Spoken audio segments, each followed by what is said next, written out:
to our coverage of Rockets basketball right here on Space City Home Network. The Rockets are in the midst of an incredibly difficult stretch of their schedule over the next 3 weeks, and especially coming off of that loss to Detroit. How the Rockets navigate this stretch might ultimately determine where they finish in the standings at the end of the year. The Cavs are 36-6, 21-2 at home, 15-4 on the road.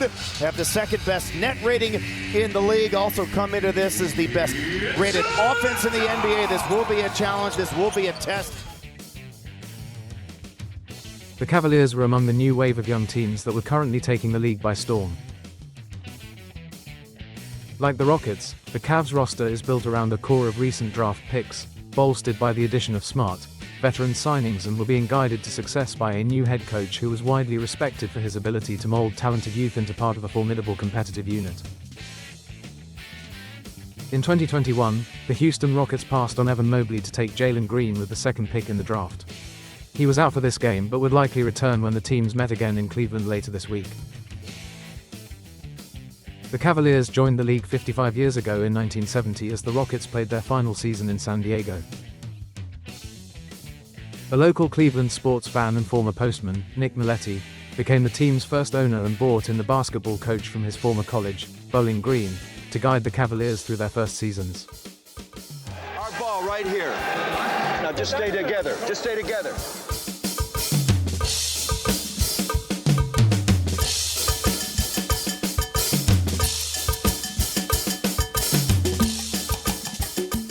After a rough start to his career in Cleveland, Fitch eventually garnered respect around the league for turning the Cavaliers into a formidable team and would move on to coach a rookie Larry Bird in Boston, guiding him to his first championship in 1981.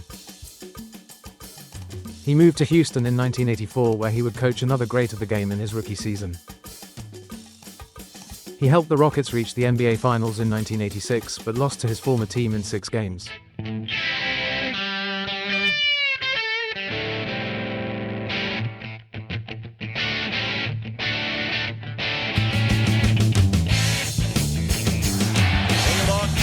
He looks, he gives to Jordan. Jordan to the circle, puts the shot in the air. Good! The game's over, and the Bulls have won. In 1988, the Cavaliers met Michael Jordan's Chicago Bulls in the playoffs for the first time. The matchup wouldn't be a favorable one for them. Hard right, got it in for Scottie Pippen. Pippen brings it up against Craig Elo. By 1994, the Cavaliers had been sent home by the Bulls in 5 of the last 7 postseasons. By Price, dump to Michael. 6, 5, 4. Michael strip, got it back. 3, 2. Michael falls, fires. Yeah! Does it again! The Bulls win. He looks at the crowd. At the buzzer. This crowd is stunned. Michael right over Wilkins and in his face.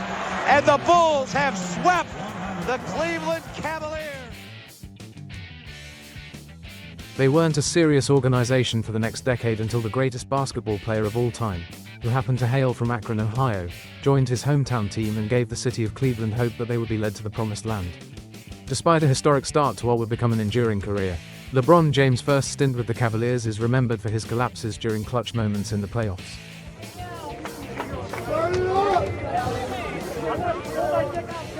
He would leave the team in the biggest media spectacle in the history of sports in 2010 but would return in 2014 and eventually gave the city their first championship in professional sports by overcoming a 3-1 deficit against the Golden State Warriors in 2016. This will always be home for him no matter what jersey he's wearing.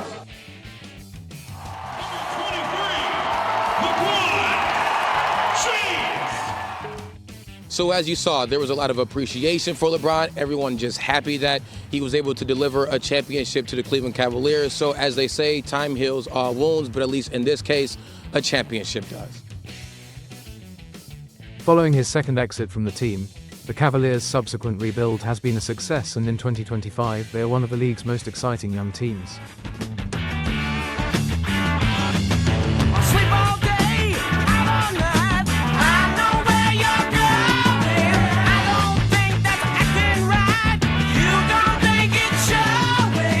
This is the Verizon's Orbit Cam that we're watching here. Beautiful shot there from Jalen Green. Mitchell from the corner, and he's 2 for 2, including at 3. Cavaliers, this is the best shooting team in the NBA. The Rockets are playing here tonight.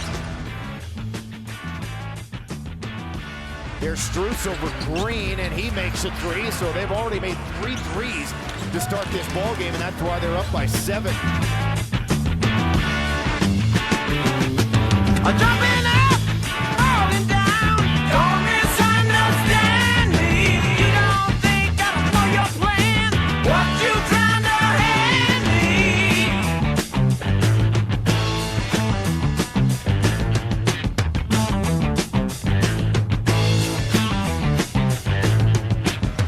Look at this. I mean, this is ridiculous. Even just the attempt. I mean, and look, he's jumping from one side to the other of the rim, and it's Cam Whitmore right in the pocket. But man, those guys have got a lot of energy. And Whitmore, corner, 3, feathers it down again. Cam Whitmore and Tari Easton putting in some work here in the first quarter, and the Rockets outscored the Cavs 25-9 over the last 5+ minutes of that first quarter.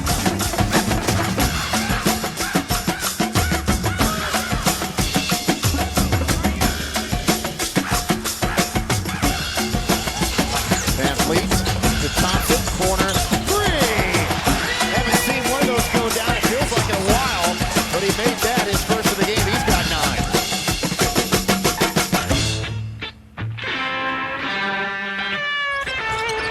Fred again, this time a little bit of a heat check.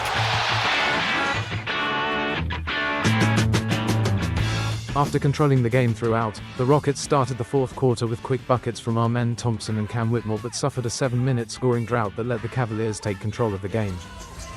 Van Fleet tracked by multiple defenders and just lost it out of bounds. Things are not going well here over the last couple of minutes for Houston. Garland's been tearing Houston up with those floaters and layups inside. Turnover Houston, they're falling apart. Garland again into the paint, missed it. Nobody put a body on Merrill.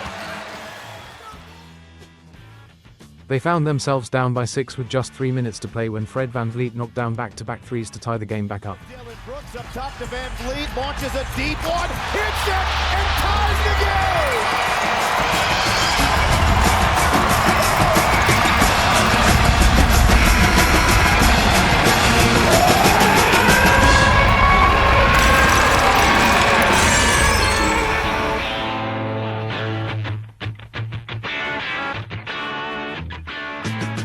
After Alperen Sengun put the Rockets up by 2 from the line, Tari Eason committed an obvious flagrant foul on Darius Garland. And there was a foul! They fouled him on the 3, Tari Eason and Darius Garland, a 90% free throw shooter, just got fouled on a 3 as Tari Eason stepped into his landing spot. He did. He absolutely did. That is absolutely a foul. And now Darius Garland, 90+% at career high, but he has missed 3 free throws here tonight. His father Winston had a 7-year NBA career from 1987, missed again. Through 1995, he played the 92-93 season with the Rockets, his dad did. He appeared in 66 games, 4 starts, and averaged 6 points per game that season. So you got a 90%er who's now missed 3 free throws here against the team that plays the best free throw defense in the league. See you, big fella. Ball don't lie, huh? Ball don't lie, I guess. And they're going to look at this to see if it might be more than just a plain old common foul with that step under by Eason. It has been determined that the distance covered by the defender on the closeout was reckless. He also gets underneath the shooter's landing where he rolls his left ankle. The ruling on the floor has been upgraded to a flagrant foul, penalty 1. 3 shots for Darius Garland, and it'll be Cleveland ball, side out. That is literally the worst case scenario that could have happened from a Rockets perspective. The Rockets commentator, Craig Ackerman, is the self-proclaimed best in the game at free throw defense and believes he has jinxed a number of players into key misses in clutch situations this season. And again, you got one of the best free throw shooters in the league here He has missed 3 tonight, but he's at 90% for the season.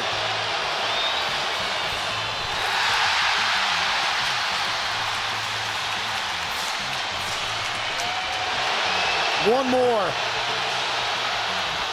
Oh, are you kidding me? He missed them both. And he's got another. He's 2 for 7, Garland is, at the line tonight. Who would have thunk it? As Darius Garland proceeded to miss his first 2 shots from the line, it was hard to argue with Ackerman's outlandish claims of being first-team all-free throw defense. Protect the rim, call out the switches, communicate. Donovan Mitchell would have one more opportunity to improve his team's league best record, but missed the potential game winner. And the Rockets survive! I have no idea how they just survived that fourth quarter. No clue. None whatsoever. Everything that just happened there on that Garland shot, plus the 19-0 run that the Cavs hit the Rockets with in the fourth quarter, and they still win the game. Shocking.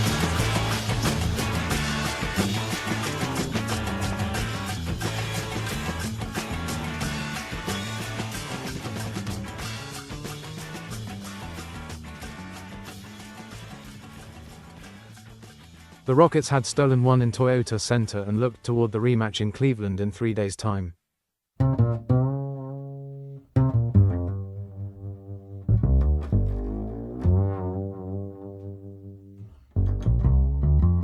The game would be the first of a tough stretch where the team would be on the road for 8 of the next 9 contests.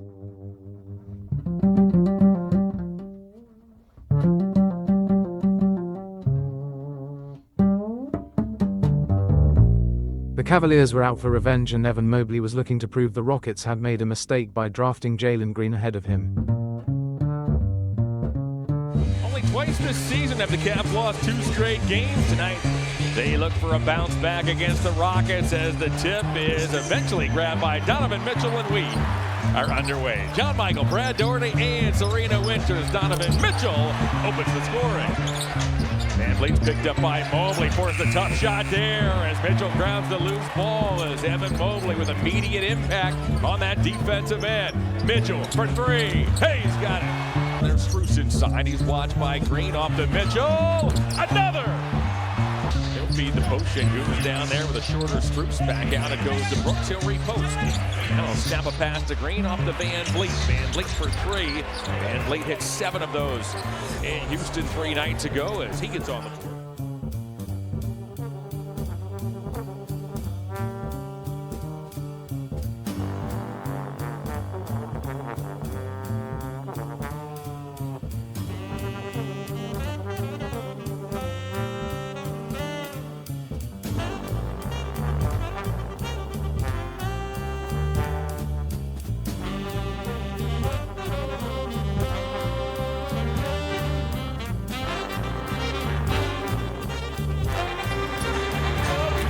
Van Vliet picked up by Allen, finds Thompson, who breaks out of the corner. A set shot by Şengün is true. He is 10 first half points.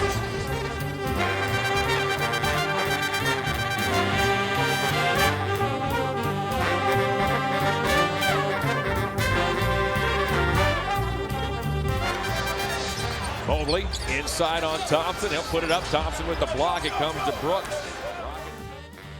The Rockets had built up a comfortable lead by the third quarter, but the Cavaliers put together a run to trim the lead to single digits.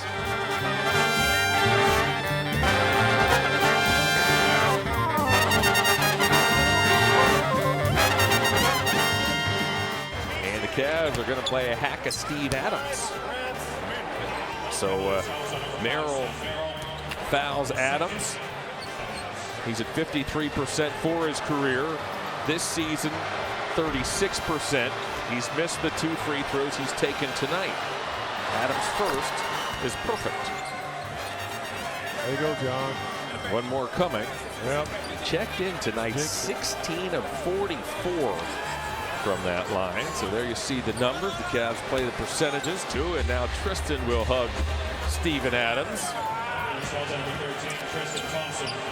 So Steven gets set for free throws. That's on your head.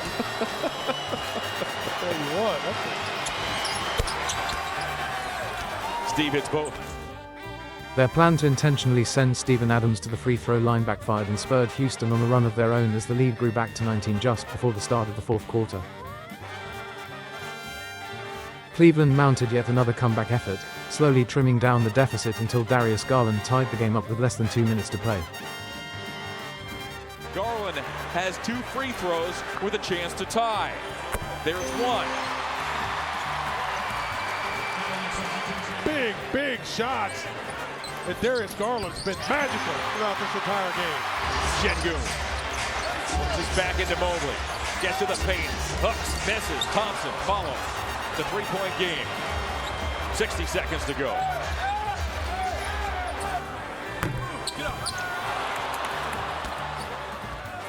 The Rockets did just enough to regain and maintain their lead as the contest once again came down to a shootout from the free throw line.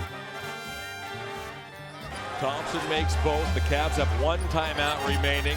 The Rockets 2. Garland off to Mitchell. Mitchell for 3. VanVleet grabs the long rebound, and he quickly gets fouled as Donovan had a good look. He did. Got the shot we wanted for him. VanVleet hits both. It's a 5-point game. Yeah, I mean, you got to give the Rockets credit. They came in and tough place to come play, and they did a good job. Your final score, Rockets 135, Cavaliers 131.